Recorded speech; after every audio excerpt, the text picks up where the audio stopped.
Okay, so today we're going to be building a black walnut dining table. And before I show you a full build video of how we end up building this table, step one is probably to show you what we're going to be building. So let me show you that. What I have here is a lot of black walnut.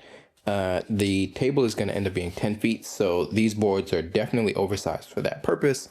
Step one is definitely to joint and plane all these boards, so I'm going to spend a lot of time right here bringing these down. So that's what I'm going to do now. I'm going to mostly joint and plane it, then I'm going to let it sit for another 24 hours, and then I'll finish it off. So let's just get to it.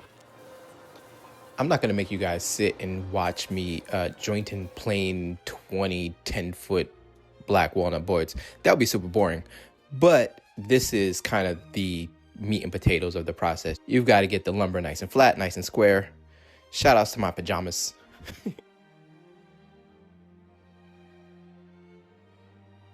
All right, so it's day 2. All of the black walnut has been resting for a few days. So it's actually like day 4. But now I need to joint and plane it again to make sure it's nice and flat, bring it down to final dimension, and we'll go from there. I decided to joint these with my track saw just because for the size of these boards, the bed of my jointer probably just wouldn't have been as accurate. And track saw is just way nicer to use for something like this. Edge jointing with a track saw is just super smooth. All right, here's the current problem. When I run the boards through my table saw, they will just reach the clearance that I need to feed them through. So I need to try and drag my table saw back a little bit, but it's a little raised. I have a few inches, so I'm gonna bring it back as far as it can go. I hope I can get enough space. You guys can't see, but that board nearly hit the wall. It is as close as it could possibly be, but you know, we make it work. My whole thing is my 1.5 car garage. I build big quality pieces of furniture. I'm not deterred by the size. And yes, I know I use all the best equipment and all these super expensive tools. So there are some people who are going to feel like once they see me using, I don't know, the Capex or the Domino, that they can no longer build it. But you weren't going to build it anyway, so don't worry about that. Just enjoy the video, I guess.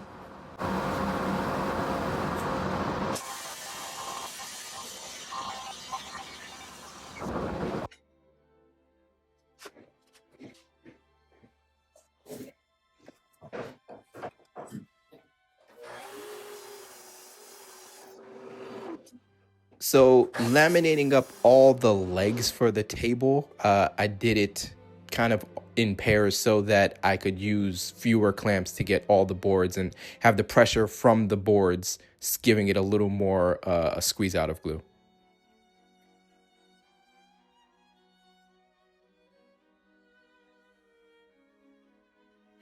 And like a day later, I just remove everything from the clamps, clean everything up on the jointer and planer to make it nice and square before I start shaping the legs. Man, there are a few tools that are really worth spending a little extra money on. A quality jointer planer makes all the difference. This one is from CWI. It's the Stinger Scorpion 16-inch jointer planer combo machine. I love it.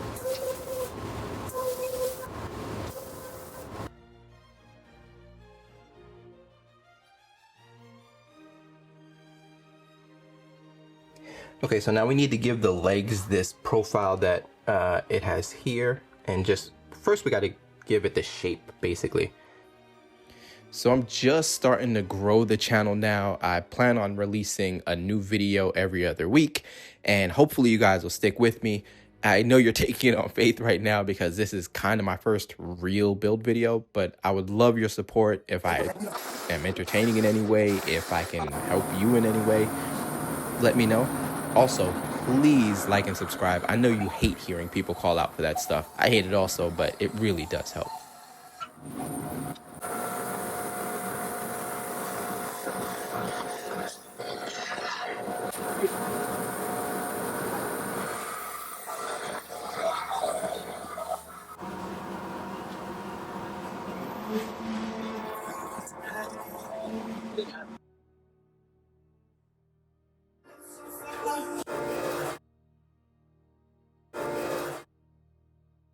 I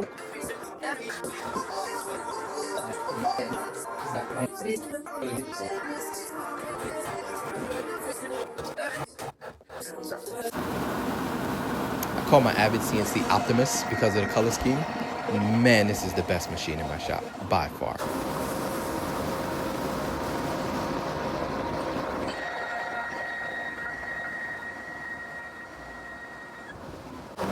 The roundover that I'm putting on these legs is a 1-inch roundover. No, it's an 1.5 inches. There's an 1.5 inch roundover being put on the legs, and it really adds to the overall aesthetic of this table.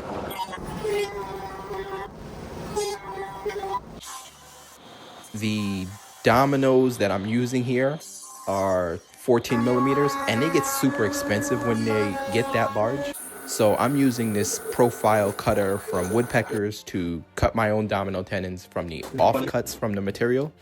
And that way they cost nothing, except my time. And nobody values my time, so that's fine.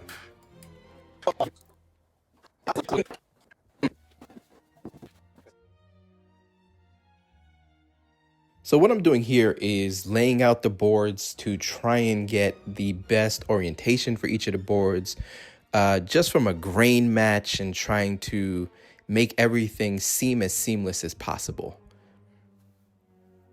After that, I just need to lay out where all of the domino tenons are going to be. Technically, these don't need any tenons. The glue is enough, but I want to make sure I align it just as good as possible. And the domino tenons help a little bit. I mean, it can't hurt.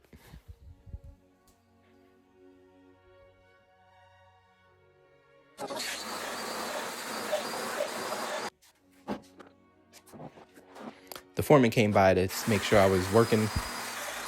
I mean, he said it was all good, so he left. That was fine. The foreman's name is Chip, by the way. These are one of the pains of having a small shop. I'm constantly climbing on top of furniture or crawling underneath it. I had to crawl underneath this table a few times once it started to get like assembled to like grab things off a shelf or something.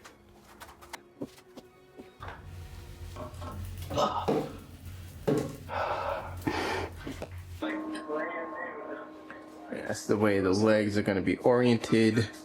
So let's just figure this out.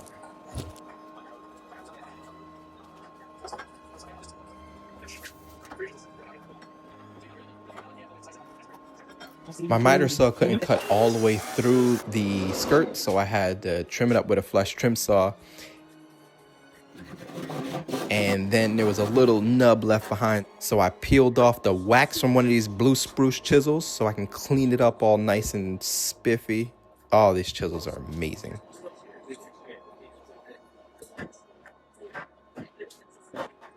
Yeah, you're good.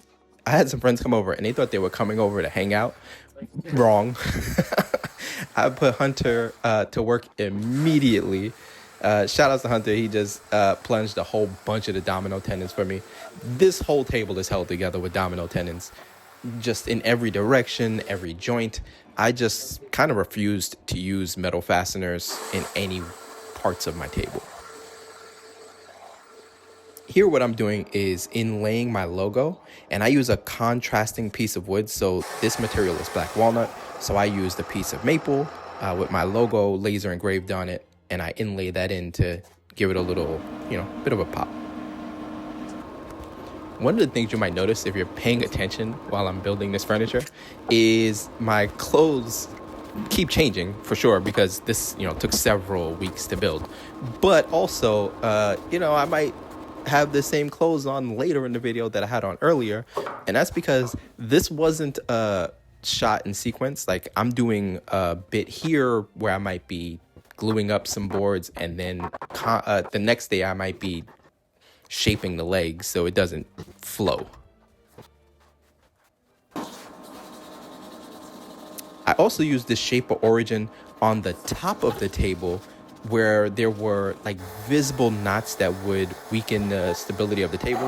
I inlaid a patch of hopefully mating grain wood, so I tried to grain match it as best as possible. And with the origin, you can really just home in on where you're placing that patch, the shape of the patch, and what the mating piece looks like. It's kind of undefeated for that purpose. And this table would never fit on my CNC.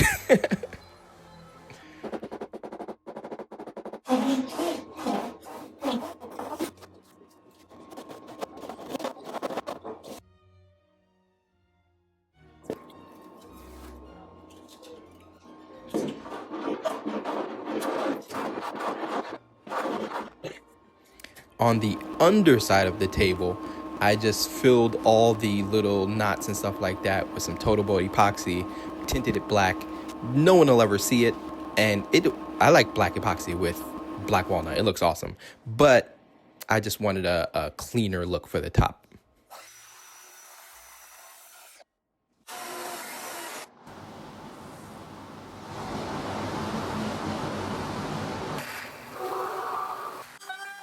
I don't know how many routers I used on this table or how many profiles, but there were flush trim bits, roundovers, chamfers.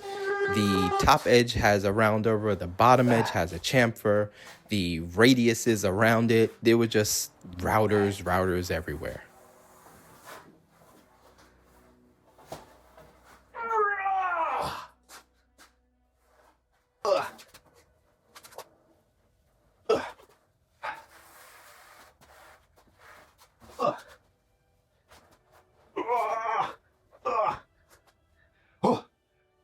I do not want to ding up the other side of this here table. Got it.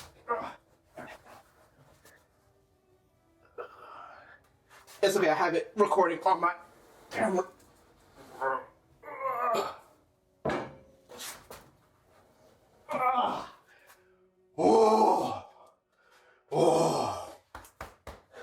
I'm so glad I got that on camera.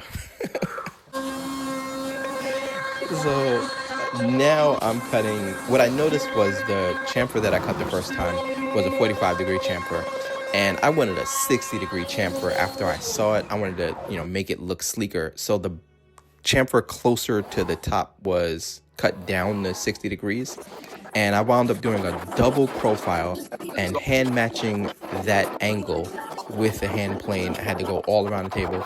It took several hours, but I'm not going to make y'all sit through that. Just we're going to rotate it this way.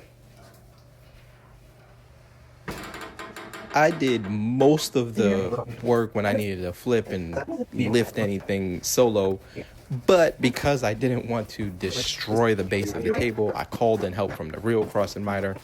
She helped me get this into position, so credit where credit's due. The finish that I'm using on this table is a finish called Murdoch's Hard Oil from Sutherland Wells, and it might be my favorite finish. I used to be a hardcore Rubio guy because Rubio was so easy to apply, but I had a client who I had finished a dining table for in Rubio that saw a coffee table that I finished in Sutherland Wells.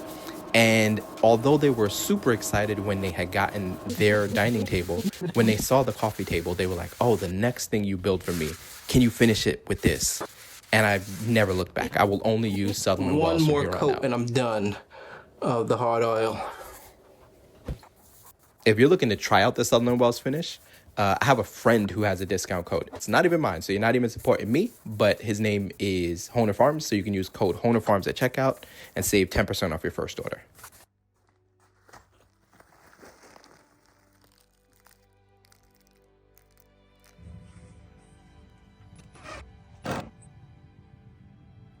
This is when I finally hand-delivered the table. I put a coat of tung oil polish over the top. It's the little things that count. If you enjoyed this video, if you like the table, leave me a comment and let me know what you think. And also, I would greatly appreciate anyone sharing, subscribing, and doing the normal social media stuff. It helps a lot, and hopefully you guys will follow me along for the ride. Peace.